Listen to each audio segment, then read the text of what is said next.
Kunootika utuma sinitti iyyinu utuma sinitti iyyuu malkanii guyyaa sinitti iyyuu utuma ani gaafuma aniin kuni waa beekaa be dhugaa rabbii aniin kuni waa beeka ka'ee dhugaa rabbii ani waa beeka fuulduratti maal beektani Sumayyaani roozaa qabattee ufte ani maal jedhe beektu viidiyoon kiyeen jira taazabbiif maal jedhe beektu ani gaafa sana yoo roozaani sa'ii qaratti baqachuu baatte akka bineensi isiniin jedhu Roza ulee ajjeesa mataa isaan lamatti baasa nan baqaqsa nan fanaddaasisaa kuni hattuudha kuni leebaadha jettee baay'ee takarratti iyyite jechuudha kuni jaalattee miti har'allee jaalattee miti baay'een keessa dhammallee itti kolfuu dandeessu dhugaa rabbi warri isiniin galle Roza maan warrabsiti Roza maa akkana taati Roza maaltu akkana go'ee karri jettanii kunoo arga kunoo Saidoo nama yeroo jalqabaaf akkatti arrabse dubartii miti dhiirumayyuu ani Saidoo akkas jedha jedhee yaadee hin beeku dhugaa rabbi isiniin jabeek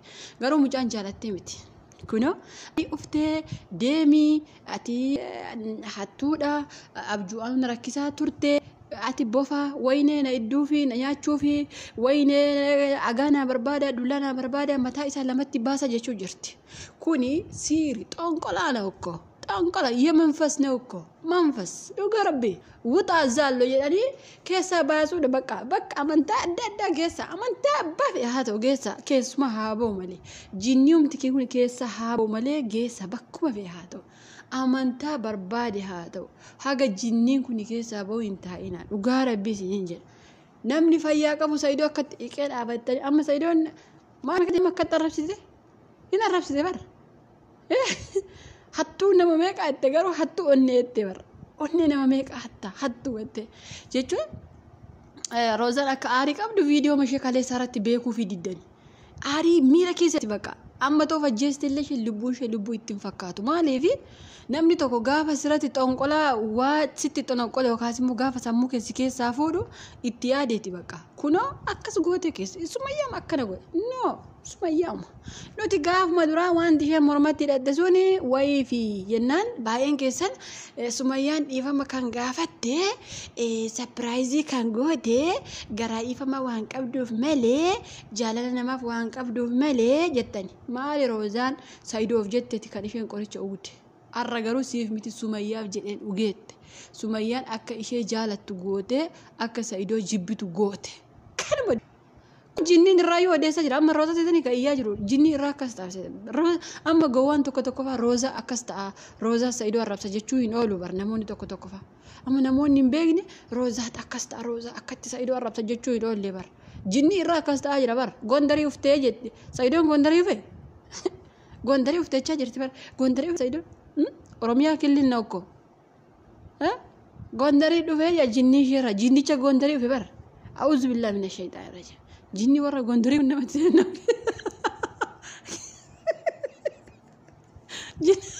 dhugaa rabbi jinni isaa namatti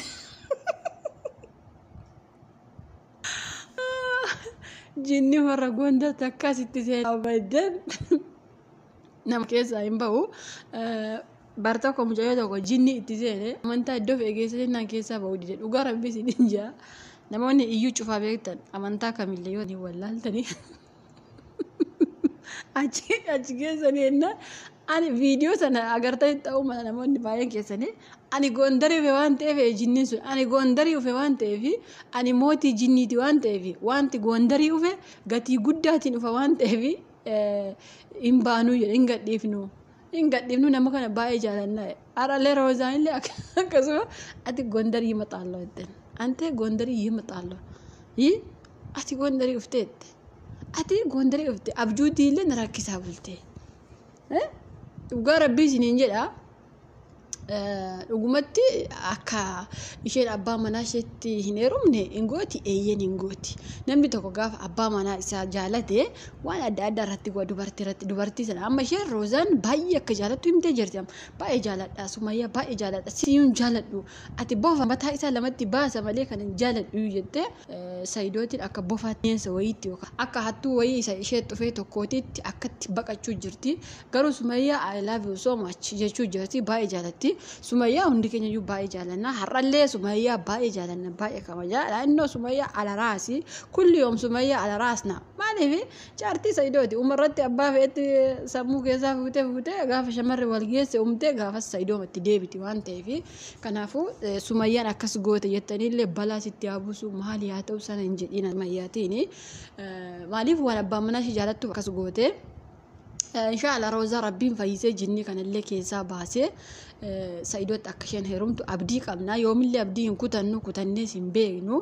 Akkuma argitan yeroo hedduu suuraa ishee kaasargii itti goona qalabatii itti goona. Filannoo garaa keenya hin kutannu kutannees immoo hin beeknu. Dhugaa dubbachuuf ani faa keessaafu baay'ee takka isaan eega waan ta'eef garaa kiyya hin kutanne. Inshallah hima wal fuudhu jedhee abdii qaba har'allee ta'e boru jinni Quraana yoo geessanii mana sheekaa yoo itti geessanii qaraasisan jinniin halkan tokko guyyaa tokko keessatti keessaa ba'uu danda'a. Garuu isheen diddee jirti. Nama tokkommoo ijoollee miti qabdee baattee gara sheekaa hin geessitu. Isheen sheeka bira ta'u geesse ati sheekaa ittiin Sa'idooti ati sheekaayi ati maaliidhaayi ati kanadhaayi jetti Sa'idootiin maaliifire baay'een keessan hin maraatte jechuu dandeessu. Noo hin maraanne maraatummaa osoo hin taane waa itti godhe. Itti fagoolanii jiranii dhugaa rabbii kana jechuun maraatummaa osoo hin taane nama tokko jibbanii nama tokko jaalachuu fakkeenyaaf Sa'idoo itti hadheessitee ofimmoo ofitti urgeessite jechuudha. Bakka amma kasheen kana booda Sa'idoon jaalattu garuu Sumayyaa baay'ee jaalatti jechuudha. Akkasitti waan sunis ka hojjetame naf fakkaata. Ka mormarraallee barbaadee argadhee ofitti deeffadhee jira. Ka saadaan irraa baastellee argadhee jira jettee jirti. Inshallah Rabbiin ishee haa fayyisu dhugaa dubbachuu fi baay'een keessan warreen ishee arrabsaa turtanii dhiifama jedha. Maaliif isin hin fayyadu. Jettiin kun dhugaa dubbachuuf miidhama baay'ee qabdi.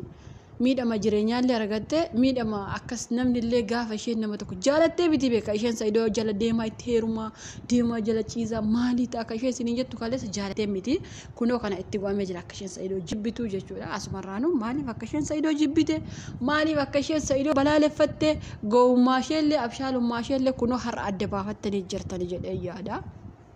Video irraa nama hundaaf qala maaliif yeroo dura namoonni akka gowwaa tokkotti ishee ilaalanii har'a garuu gowwummaa osoo hin taane bakka aarii sammuutiin tuqamuu bakka isheen kanaa booda Sumayyaa jaalatti malee Roozaa Sa'idoo hin jaalattu jechuudha. Roozaan maaliif yoo ganaa sheekatti geessee Sa'idoon itti qaraasisee waan adda addaa yoo go'an malee waan jaalatti jedhee hin yaadu'ani. Kanaafuu inni akkuma amantaa keessanitti kadhaa dhugaa Rabbii nutti dhiisina. Nu kadhaa dhugaa Rabbii nutti dhiisina. Isoo isaan wal fuudhanii baay'ee takka jaaladha baay'ee takka gammada. Garuu akka nuti yaadneef osoo hin taane akka Rabbii yaa. Gin mee ofuma isheefiyyuu Roozaan kun Rabbiin fayyaa ishee guutuu haa kennuufi dhugaa dubbachuufi maaliif ani Sumayyaamti kun lubbuuma isheefiyyuu booddillee Sa'idoo hin iftu jetteellee waa yoo goote itti ta'e rakkoodha jechuudha dhugaa dubbachuuf. Maaliif namni tokko siin yoo achi fayyellee jaalalli sun deebitee qabdi jedhee lubbuu isheeyyuu yoo waan jirute in ulfaata waan ta'eef baay'een keessanii hin qeeqina isiniin jechuu barbaada. Ammallee koomentii Sa'idoo jalattillee qeequu jirtanii hin qeeqina bakka waan Sumayyaan goote kun agartanii jirtani. Gondariin ati gondarii uftee jetti barra Sa'idootiin. Sa'idoon gondarii hin ufne garuu akkasumatti isinii gala akka sammuu ishee yookaas immoo akka ittiin wayiin tuqte akkasumatti isinii gala jechuudha. Kanaafuu itti hin aarinaa isiniin jechuu barbaada. Roozaa keenya Rabbiin si haa fayyisu jaalala Sa'idoollee Rabbi sitti haa deebisu. Kan amma sitti hadheesse kun Rabbiin sitti haa urgeessu dhugaa dubbachuuf jinni sitti gala sitti hadheesse malee Sa'idoo akka obboleessaattillee yoo ta'e hin jaalatta ture. Har'a garuu isa obbolummaayyu kaadde jirti. Obbolummaa haa turu kuni hattuudha kuni maalidha jetti. Obbolummaa isaas hin barbaaddu jaarsa ta'uu isaas hin barbaaddu jechuudha. Walumaa galatti isa jibbitee jirti jechuudha. Inshallah Rabbiif hin danda'ama waan ta'eef Rabbiin akka isaan wal jaalatan isaan haa godhu dhugaa Rabbiin garuu baay'ee takka rifadhee baay'ee takka gadde. Maaliif yeroo isheen akkanatti ati hattu sammuu ishee maraatti moo akkam jedheetanii viidiyoo sana dhaggeeffadhee inshallah fayyite.